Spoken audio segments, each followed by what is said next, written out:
Dizer que Quarteto Fantástico Primeiros Passos é a melhor adaptação do quarteto para o cinema até hoje não é exatamente o melhor dos elogios.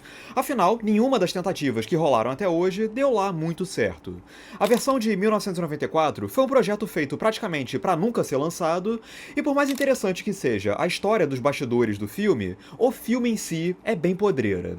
A versão de 2005 e a continuação de 2007 podiam até servir como passatempos bobinhos e inofensivos, mas não eram exatamente dos mais memoráveis. E a versão de 2015 é uma catástrofe absoluta de ponta a ponta. Eu falei sobre todas essas adaptações aqui no canal. Essa nova versão, agora integrando o quarteto ao universo cinematográfico da Marvel, em muitos aspectos consegue afinar melhor as coisas e trazer atributos próprios que tornam ela a melhor adaptação até aqui, mas ao mesmo tempo também repete alguns dos mesmos problemas que enfraqueceram, por exemplo, os dois filmes lá dos anos 2000. Que problemas são esses? A gente já vai descobrir. Mas antes, não se esquece de curtir esse vídeo, se inscrever no canal e ativar o sininho para não perder a notificação dos próximos vídeos. E lembrando que esse vídeo aqui vai conter spoilers de Quarteto Fantástico Primeiros Passos. Se você ainda não viu o filme, esteja avisado. Embora esteja integrado ao universo estendido da Marvel, esse Primeiros Passos se passa numa realidade alternativa, fora da cronologia regular de Vingadores, etc. Por conta disso, ele já parte com uma vantagem em relação aos últimos filmes do MCU, que é o fato de não ter essa obsessão em ter que se encaixar dentro de uma cronologia. É o primeiro filme da Marvel em bastante tempo que consegue funcionar de forma autônoma, por conta própria, sem depender demais do que veio antes ou do que vem depois. Você não precisa ter visto 87 filmes para entender o que ocorre nesse. Além disso, esse filme entende que a gente já está exausto de ver a origem do Quarteto Fantástico no cinema depois de outras 3 vezes. Então ele não perde tempo recontando ela de novo. Ele resume a origem do quarteto rapidinho numa recapitulação logo nos primeiros 5 minutinhos de filme. Só que, ao mesmo tempo que ele se aproveita do que a gente já conhece previamente do quarteto, ele também consegue apresentar ideias novas para tornar essa nova versão distinguível das anteriores. Dentro disso, um dos maiores atributos desse novo Quarteto Fantástico certamente é a ambientação retrofuturista dele. A direção de arte do Kassra Farahani faz um trabalho interessante ao combinar uma pegada anos 60, aludindo ao período do surgimento do quarteto nos quadrinhos, com um futurismo que também dialoga com essa parte de ficção científica dos personagens. Por um lado, remete à época que marcou a criação do quarteto lá atrás, usando esse imaginário da família norte-americana dos anos 60 para compor o retrato dos heróis, e voltando a retratar eles como celebridades com um quê de Beatlemania, com direito a uma apresentação num programa de um tal Ted Gilbert, que lembra a icônica apresentação dos Beatles no Ed Sullivan Show, só que por outro lado, também consegue apontar para um lado mais sci-fi, de exploração espacial e de avanços tecnológicos absurdos, que apontam para um futuro, mas também dialogam com o contexto de corrida espacial que definiu a origem do quarteto lá atrás. O resultado é um mundo retrofuturista, à la Jetsons, que serve também para demarcar para o espectador que aquela Nova York que a gente está vendo no filme se passa num universo completamente diferente da Nova York dos filmes da cronologia normal do MCU, além de também trazer um frescor para um universo que, sejamos honestos, já está bastante saturado em termos de estética, né? Dito isso, esse filme tem o que talvez seja o elenco mais consistente de todas as versões do quarteto até aqui. O Pedro Pascal tá fazendo o Pedro Pascal. Não que isso seja ruim, ele incorpora bem esse senso de liderança, carisma e sabedoria do Reed Richards. Já a Vanessa Kirby, pra mim, é o ponto alto do filme. Ela é a escalação perfeita pra Mulher Invisível. Não só ela captura, de forma certeira, a simpatia e o senso de humor da Sue Storm, como também transmite uma preocupação com os outros e um ímpeto, vindo da maternidade, de proteger o filho e os demais, o que faz a Mulher Invisível ganhar uma presença bem mais ativa aqui do que nas versões anteriores.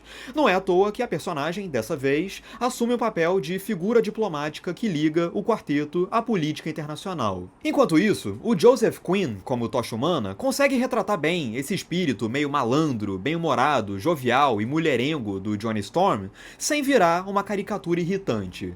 E ao mesmo tempo também ganha um arco que põe à prova como o Johnny desse filme aqui é mais heróico, altruísta e disposto a se doar pelo outro do que era nos outros filmes. A gente compra a preocupação do Tocha com seus pares. Por fim, o Coisa é interpretado pelo Ebon Moss-Bachrach. E aí eu começo a ter alguns problemas. Não com o ator, mas com a forma como o personagem Coisa é trabalhado aqui. O Coisa é o meu integrante favorito do quarteto. É o de muita gente, né? Eu sinto que o queridinho da galera costuma ser ou o Coisa ou o Tocha Humana. O Coisa é é o meu preferido porque, ao mesmo tempo que ele tem esse senso de humor meio ranzinza e meio sarcástico, ele também carrega uma complexidade trágica por ter se transformado num bicho de pedra, um monstro com coração, meio como o próprio Jack Kirby se enxergava na hora de criar o personagem. Pois bem, o Ebon Moss-Backrack retrata bem o humor do Coisa, quase como se ele fosse um primo mais velho gente boa. Também deixa muito clara a inteligência do Ben Grimm e a lealdade dele à família e ao Reed Richards, de quem ele é amigo de longa data. Aliás, a caracterização do Coisa ajuda muito nesse sentido, porque, diferente da versão horrorosa de 2015, aqui o design do Coisa resgata o visual dos quadrinhos sem deixar de ser expressivo, com um olhar bem vivo, e valoriza muito as expressões do Ebon Moss-Backrack via performance capture. Dito isso, infelizmente, todo o aspecto trágico e dramático do Coisa é apenas pincelado de forma tão superficial que nem valeria ser mencionado pelo filme. E eu acho que isso é um sintoma de um problema que é generalizado em Quarteto Fantástico Primeiros Passos. Assistindo ao filme, eu fiquei o tempo todo com a sensação de estar vendo uma continuação de um outro filme que a gente nunca viu. Ficou meio confuso? Calma que eu explico. Primeiros Passos entende que já é a quinta vez que a gente está vendo o Quarteto Fantástico no cinema. Logo, ele também subentende que tem várias questões no cânone do quarteto e na dinâmica regular entre ele que são básicas e a gente já sabe de antemão. Por conta disso, o filme não se sente muito obrigado, ou pelo menos não muito interessado, em se aprofundar nessas questões básicas. As pessoas já sabem que o Tocha e o Coisa ficam se alfinetando o tempo todo, então a gente não vai mostrar muito disso aqui não. Mostra só um pouquinho e já basta. As pessoas já sabem que é comum a Sue ficar bolada porque o Reed é excessivamente preocupado com o trabalho e pouco preocupado com o relacionamento deles, então abrevia isso daí e pincela rapidinho, não precisa entrar muito nisso não. As pessoas já sabem que o Coisa sente um pesar por ter se transformado numa criatura de pedra, uma saudade de quando era um humano normal e uma vontade de se reaproximar de uma certa personagem, então, como as pessoas já sabem, passa rapidinho por isso aí e tá jóia. Como o filme supõe que a gente já viu essas relações tantas outras vezes no passado, ele não se preocupa em aprofundar minimamente nenhuma dessas questões aqui. O Coisa, por exemplo, num certo momento ele olha pra uma personagem numa igreja, os dois se olham com uma cara de você parece legal, quero me aproximar de você, e lá no final eles meio que voltam a isso, mas não há profundidade nenhuma nisso. É uma dinâmica que o filme só joga sem criar um lastro emocional realmente efetivo. Por conta disso, o filme nunca pode se aprofundar de fato naquilo que ele tem de mais promissor, que é a dinâmica entre os personagens, que é o que fez o Quarteto Fantástico se tornar tão querido. Nesse sentido, esse filme de agora repete exatamente o mesmíssimo problema do filme de 2005 e que eu comentei lá no meu vídeo sobre, que é, quando ele tá focado nas interações do dia a dia dos heróis, quando eles estão reunidos em família, jantando, conversando, etc., é legal, é onde o filme se sai bem. Quando ele é obrigado a interromper isso pra entrar nas velhas burocracias de sempre de um filme de super-herói, com um super vilão que vem pra destruir o mundo e a ameaça do planeta ser destruído em poucos dias, aí ele se torna genérico, ele perde o charme. Isso se repete nesse novo filme. Nos poucos momentos que a gente vê eles interagirem como uma família, com a vida cotidiana deles bem estabelecida, a gente vê que há uma conexão eficiente, que o elenco tá entrosado, que eles têm química. Isso é o que o filme tem de melhor. Isso é o que poderia tornar os personagens muito singulares em relação a outros super-heróis. Só que o problema é que o filme fica o tempo todo interrompendo isso porque ele precisa voltar logo para as obrigações rotineiras de uma narrativa de super-herói comum.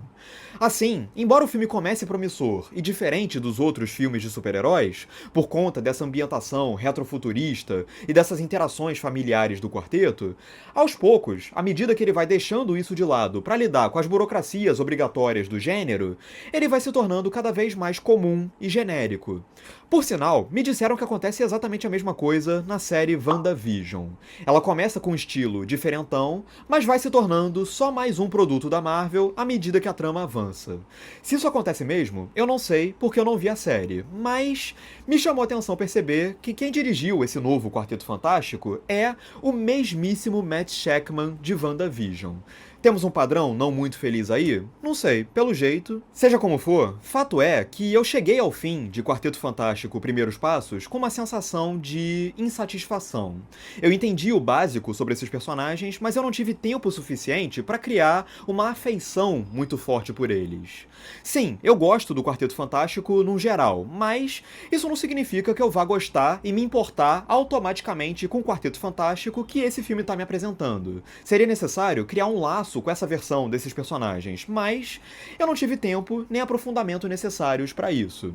Aliás, outro problema que esse filme tem em comum com a versão dos anos 2000 é a incapacidade total de criar uma atmosfera de perigo e urgência a partir da chegada do Galactus.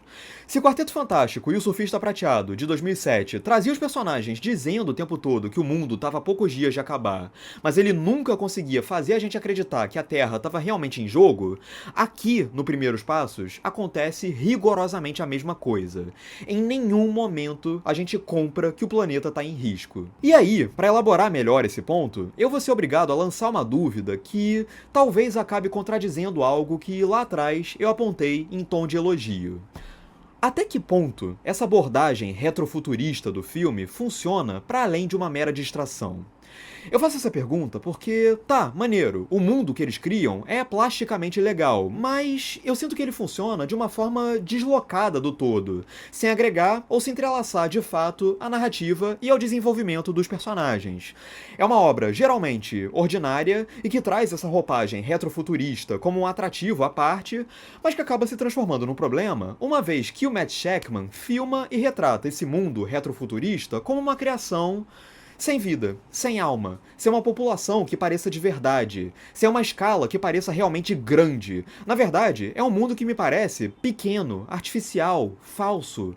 Quando a Sue Storm vai fazer um discurso numa rua, é uma cena que fica visualmente péssima, porque a gente vê uma personagem no centro, uma multidãozinha ao redor, e nos fundos está tudo escuro, como se a gente estivesse num galpão em que as luzes ao redor estão apagadas.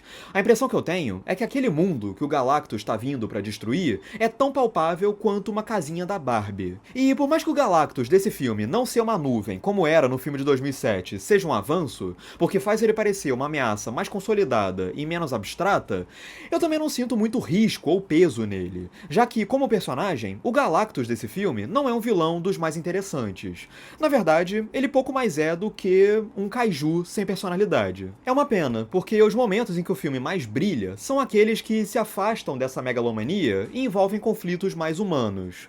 Para mim, o melhor momento do filme é numa perseguição no espaço em que a Surfista Prateada, sim, dessa vez é uma mulher, tá atrás da nave do quarteto enquanto a Sul tá em trabalho de parto. É uma cena muito boa, porque humaniza os heróis ao mostrar como eles são mundanos a ponto de terem um filho no meio da ação. O risco envolvido naquela situação é essencialmente humano, intimista. Também acho que essa cena sabe explorar bem os poderes da surfista. O Matt Shakman consegue criar umas imagens bem memoráveis e inspiradas, dela surfando em meio às chamas do Tocha Humana, meio como se fosse uma surfista pegando onda mesmo. Aliás, a surfista prateada da Julia Garner é uma boa personagem. Ela conta com um conflito interno bem convincente por ter que destruir mundos para preservar o seu próprio. E ao mesmo tempo, a Julia Garner exibe uma presença em cena que torna ela uma figura interessante. Infelizmente, se essa cena de ação específica da perseguição no espaço durante o trabalho de parto funciona, em todo o restante do tempo, as cenas de ação soam burocráticas, esquecíveis, pouco inspiradas. São poucos os momentos em que o Matt Shakman retrata os poderes do quarteto com imaginação.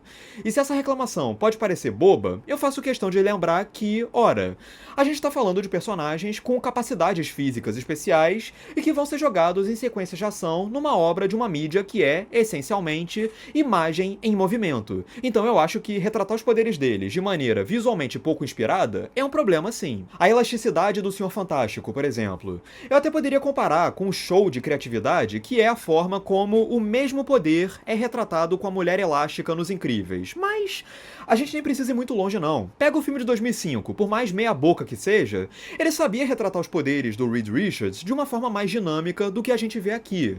Sério, Matt Shakman, o máximo que você vai conseguir bolar pro Reed Richards fazer aqui é esticar os braços pra subir uma escada? Eu acho um desperdício. E chega um ponto que a narrativa vai se tornando tão derivativa e mais do mesmo que acaba soando quase como uma refilmagem involuntária de Quarteto Fantástico e o Surfista Prateado da Fox. Não só pela trama da chegada da surfista e do Galactus, mas pela recriação de momentos muito familiares, como Tocha perseguindo a surfista até o espaço e sendo jogado por ela de volta pra Terra. Até o lance da Mulher Invisível morrer e ser ressuscitada, eles reciclam aqui. Dito isso, tem uma coisa que eu confesso que eu achei muito legal e me empolgou realmente, a ponto de me fazer ficar parecendo o Leonardo DiCaprio no Era Uma Vez em Hollywood, que são algumas pontas muito breves do elenco do Quarteto Fantástico de 1994 do Roger Corman.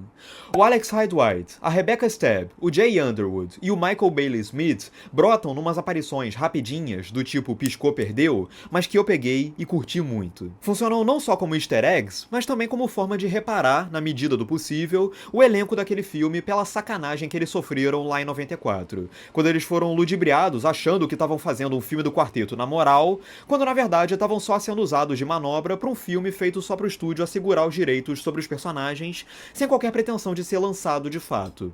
Aliás, outra pessoa que também é compensada nesse filme aqui é o Jack Kirby, co-criador do quarteto, que também sofreu várias injustiças e apagamentos de crédito ao longo da história, e nesse filme aqui é referenciado não só com as influências visuais nos figurinos e na direção de arte, mas também com uma dedicatória bem bonita lá no fim dos créditos.